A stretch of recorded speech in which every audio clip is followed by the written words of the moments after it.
Seorang murid bercerita jika dia merasa diperlakukan tidak adil oleh seorang guru. Guru tersebut membuka les privat, dan sebagian besar murid di kelas mengikuti les privat tersebut, kecuali murid tersebut. Murid tersebut merasa tidak nyaman ketika guru sering menyindir murid-murid yang tidak mau ikut les privatnya. Bahkan, murid tersebut juga merasa bahwa nilai yang diberikan pun tidak adil. Para murid yang mengikuti les guru tersebut mendapatkan nilai yang lebih baik dari murid tersebut. Bagaimanakah cara Anda menanggapi hal ini? Assalamualaikum, permisi. Waalaikumsalam warahmatullahi wabarakatuh. Iya nak, silakan. Apa kabar kamu nak? Alhamdulillah baik, Pak. Mohon maaf nih, Bapak minta waktunya ya untuk kita diskusi. Bagaimana? Bisa? Insya Allah bisa, Pak. Nggak apa-apa. Malah saya senang sekali bisa ngobrol bersama Bapak. Baiklah. Jadi gini nak, apa yang Bapak bisa bantu? Lalu apa yang ingin kamu capai atau harapkan dari diskusi kita hari ini? Begini, Pak, saya ingin solusi dari masalah saya, Pak. Eh, Lalu apa ada lagi? Saya bingung, Pak. Saya Boleh nggak kamu ceritain kembali masalah yang kamu hadapi nak? Oh, tentu, Pak. Jadi begini, saya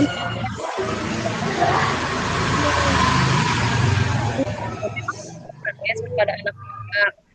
Tetapi saya tidak mengikuti les privat tersebut, Pak. Nah, yang membuat saya tidak nyaman, Bu Dina itu sering mundur di dalam kelas kepada anak yang tidak mengikuti les. Iya, iya. Tidak dapat keadilan, Pak.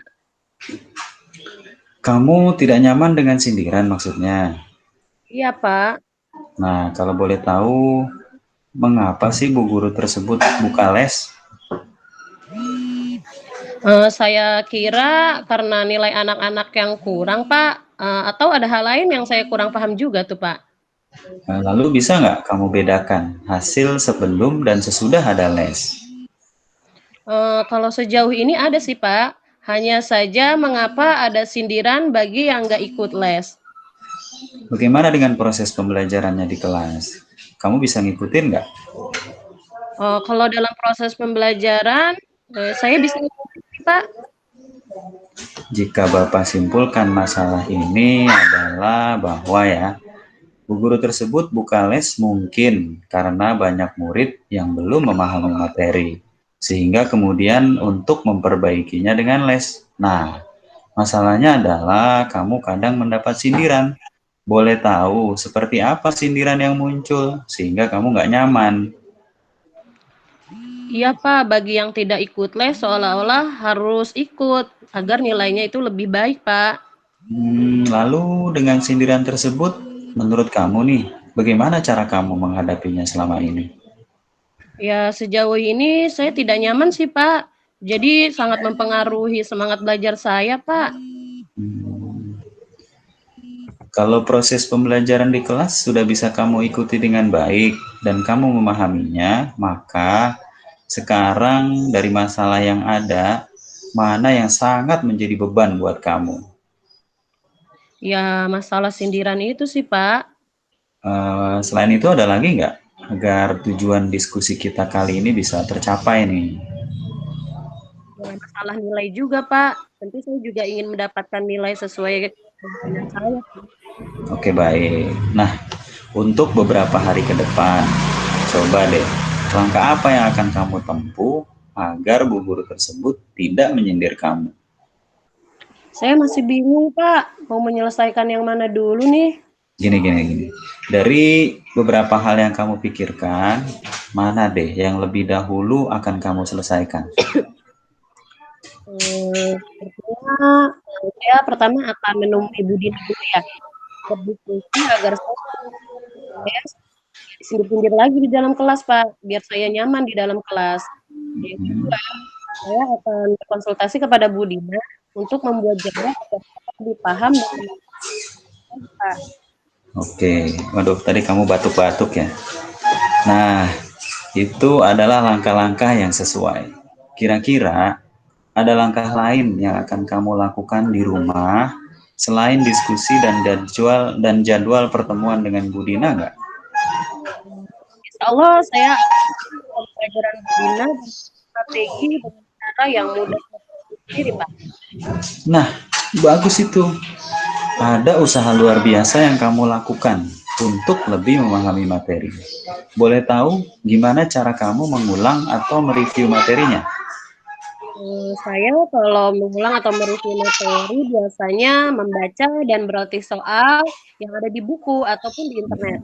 Nah, jika ada 5 soal yang diberikan, saya akan menambahkan dengan beberapa soal untuk melatih pemahaman saya sendiri, Pak.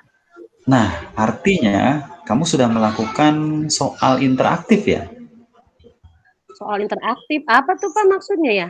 Oh, jadi gini, soal interaktif itu soal yang dibuat mandiri sendiri oleh murid atau siswa dan menjawabnya di luar soal yang diberikan dari guru.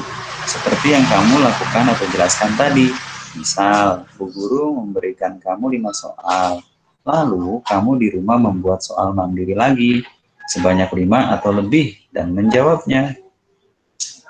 Oh gitu ya Pak maksudnya.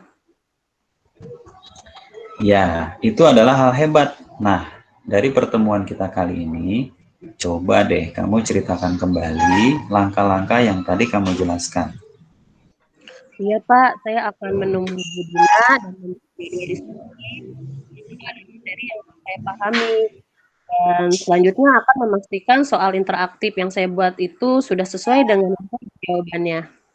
Bagus, Bapak senang sekali mendengar apa yang sudah kita capai dalam diskusi kita kali ini. Lalu, komitmen apa yang akan kamu lakukan dalam menjalankan rencana ini? Oh iya Pak, nanti sepulang sekolah di hari ini atau lusa saya akan menemui Bu Dina dan membuat jadwal konsultasi berikutnya. Manakala ada materi yang belum saya pahami. Nah, termasuk perihal soal interaktif yang saya lakukan itu, Pak. Oke, lalu siapa yang dapat bantu dan mengingatkan kamu dalam menjalankan rencana ini, Nak? Saya akan meminta sahabat saya Alia, Pak. Karena Alia adalah Hmm.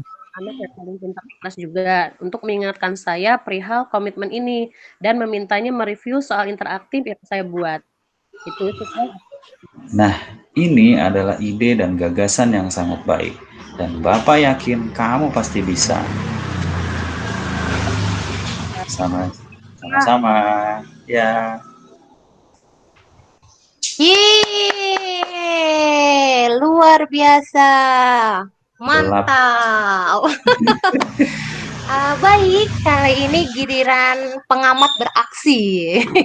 Kalau tadi ya rekan-rekan CGP, Pak Mul dan Bu Ade sudah beraksi dalam kasus kedua, sekarang giliran seorang pengamat akan menyampaikan pengamatannya nih. Aduh, Pak Mul mau kemana? Jangan grogi, jangan nggak usah nyiapin minuman buat saya. Baik, saya akan menyampaikan lembar pengamatan saya berdasar atas penampilan rekan-rekan dalam kasus kedua. Di sini ada tujuan ya, ada tujuan coaching. Jadi saya memberikan komentar jelas sekali ya tujuan yang disampaikan, tergambar jelas tujuannya, yaitu membantu siswa untuk menemukan solusi permasalahannya sendiri dengan berbagai pertanyaan refleksinya.